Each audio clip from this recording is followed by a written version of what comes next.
Welcome back बच्चों, साक्षी educational academy में आपका फिर से स्वागत है।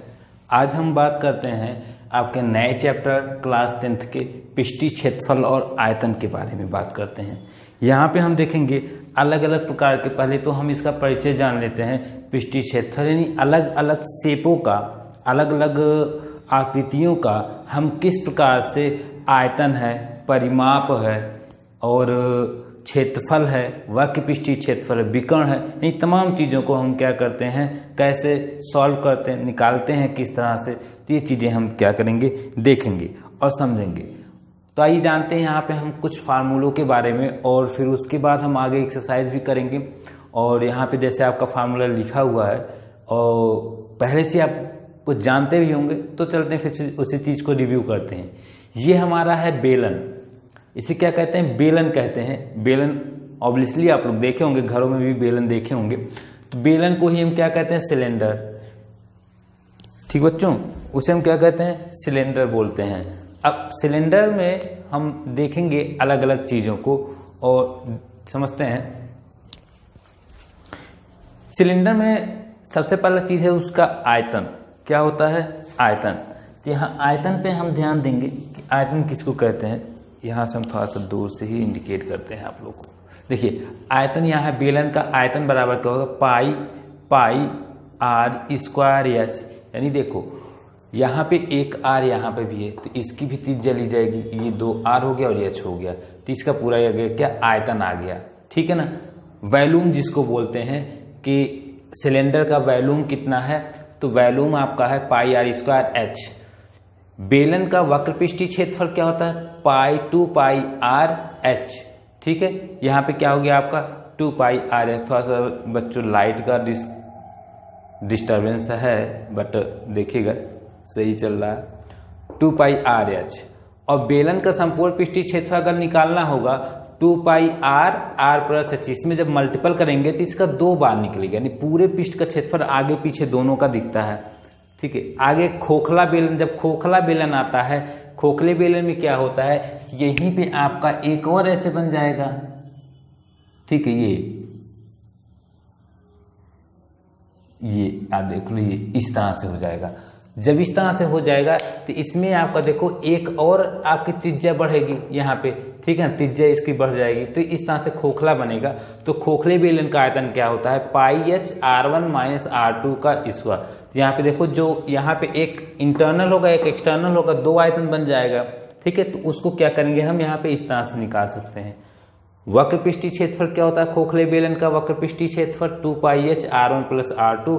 और संपूर्ण पृष्ठीय क्षेत्रफल क्या होता है, 2 pi h R1 plus R2 plus 2 pi R1 minus R2 square हो जाएगा इसका। ठीक है, तो ये तो था हमारा, क्या था, किसका फार्मूला था आपका, ये हमारा बेलन का फार्मूला था। इसी के साथ हम चलते हैं घनाभ, जिसे क्यूबॉइड बोलते हैं, है ना। ठीक है, क्यूबॉइड का आपका जो वॉल्यूम होता है वो लंबाई गुणे चौड़ाई गुणे ऊंचाई, यानी LBH, लेंथ ब्रीथ और हाइट। ठीक है, तीनों का मल्टीपल करते हैं तो हमारा क्या होता है, आयतन निकल आता है घनाभ का। आगे क्या है, परिमाप।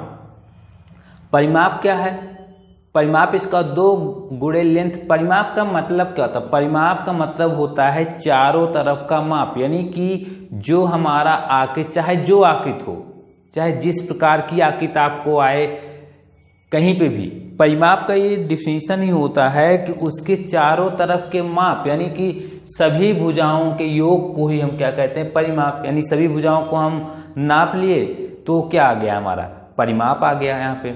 ठीक है, तो यहाँ पे क्या हुआ कि देखिए इसमें लंबाई और चौड़ाई तो बराबर होते हैं, है ना। लंबाई चौड़ाई घन आयतन से ही बना हुआ है। तो यहाँ पे देखो परिमाप क्या, 2 लंबाई धन चौड़ाई। और फिर क्या हुआ, संपूर्ण पृष्ठीय क्षेत्रफल यहाँ पे देख लेंगे क्या होगा, 2 LBBH HL। अच्छा, यहाँ पे हमें एक चीज ये बताऊंगा, जैसे मान लो कह दिया गया कि एक रूम है, एक कमरा है, उसका संपूर्ण पृष्ठीय क्षेत्रफल निकाला, लेकिन उस छत नहीं लगा हुआ है, छत नहीं लगा है। देखो संपूर्ण पृष्ठीय क्षेत्रफल का मतलब होता है कि चारों दीवारों का क्षेत्रफल प्लस फर्श का क्षेत्रफल प्लस ये क्या है, आपके छत का भी क्षेत्रफल, सभी इनबिल्ड है इसमें। लेकिन अगर कोई एक भी चीज अगर नहीं है, सपोज मान लो कह दिया गया कि छत नहीं लगा हुआ है, तो छत नहीं लदा हुआ है तो इसमें से एक LB क्या करेंगे, हम घटा देंगे, ठीक है, क्योंकि एक नहीं है पोर्शन, तो एक को हम क्या करेंगे, घटा देंगे। फिर आता है विकर्ण क्या है आपका, इस तरह के क्वेश्चन मिलेंगे आपको, सॉल्व कराया जाएगा। विकर्ण क्या है, विकर्ण में होता है लंबाई का स्क्वायर, चौड़ाई का स्क्वायर धन ऊंचाई का स्क्वायर रूट में, ठीक है, ये विकर्ण हो गया आपका। और ये यहाँ पे कमरे की चारों दीवारों का सिर्फ 4 दीवार का क्षेत्रफल निकालना हुआ तो कैसे निकालेंगे, तो 2HL+B ये फार्मूला है। और अगर कोई एक है जिसपे ढक्कन नहीं लगा, कोई एक घनाभ मान लो कि उस पर ढक्कन ऊपर से नहीं लगा हुआ, कोई एक है टंकी है, उसका क्षेत्र क्या होगा, 2HL+B+LB, ठीक है। तो ये हो गया आपका घनाभ का पोर्शन।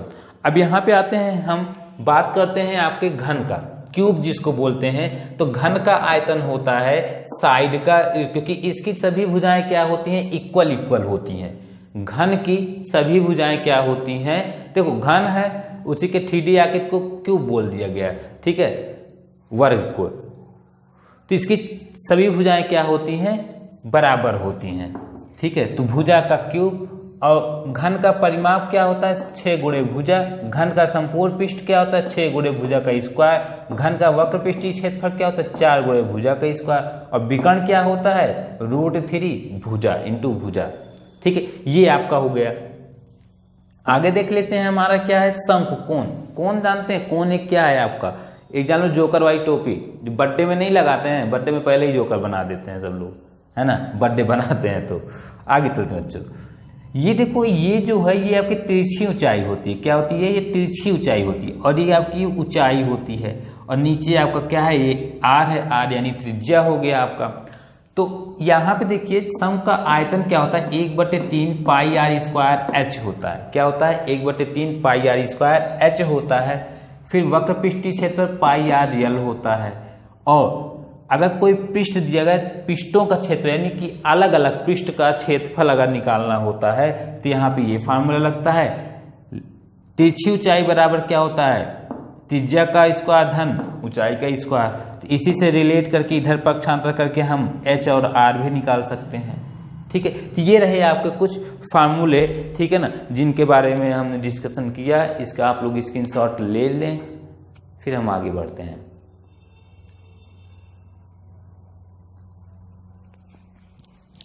ठीक है, ये हुआ। अब इससे रिलेटेड हमारे क्वेश्चंस आते हैं जिनको हम अपने नेक्स्ट वीडियोज में डिस्कस करेंगे और लगाएंगे।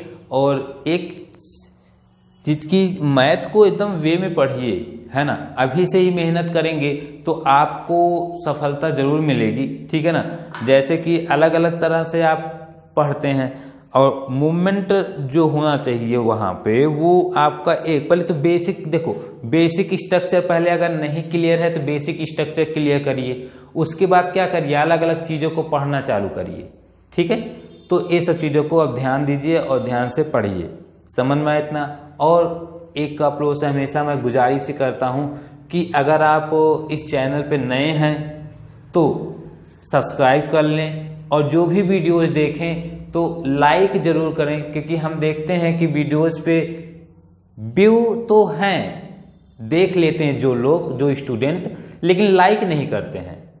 तो उनसे ये निवेदन ही समझ लीजिए, या आग्रह ही समझिए, या गुरुदक्षिणा समझ लीजिए एक प्रकार से हमारी, ठीक है ना, कि जो भी पढ़ रहे हैं एक गुरुदक्षिणा के रूप में लाइक कर दिया करें। आपका तो कुछ नहीं जाएगा, लेकिन हमारा थोड़ा सा मोटिवेशन बढ़ता है कि हम मोटिवेट होते हैं कि हाँ हमें और भी आगे इम्प्रूव होके करना चाहिए, ठीक है। और अधिक से अधिक बच्चों तक शेयर करें, ताकि जो बच्चे नहीं पढ़ पा रहे हैं या जिनके पास फाइनेंशियली कोई प्रॉब्लम है तो वो भी पढ़ सकें। और यदि ऐसे कोई बच्चे हैं अम्बेडकर नगर में या कहीं से अगर आ सकते हों, तो हमारे यहाँ अगर कोई फाइनेंशियली प्रॉब्लम में है बच्चा, कि उसको तो प्रॉब्लम है, तो उसके लिए फीस में छूट दे दी जाएगी अगर प्रॉब्लम में है वाकई तो, अदरवाइज नहीं है, ठीक है। Bye bye.